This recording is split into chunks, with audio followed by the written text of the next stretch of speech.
De donkere dagen van Christ. En zo'n speeltje wie het joet ik. En zo'n speeltje zult deze week ik wezen.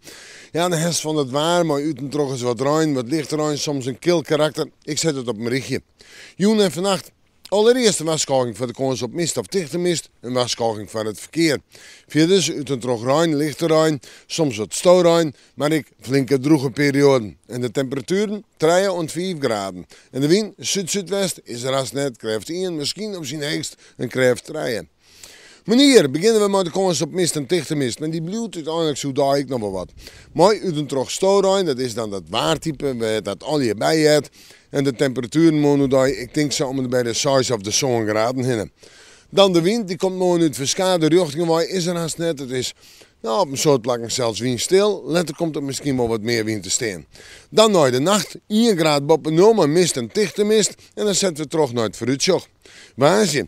Ja, waasje wordt een dag met mist, met bewolking, meestens droog waar, misschien een beetje stouwruim, temperatuur 6 graden.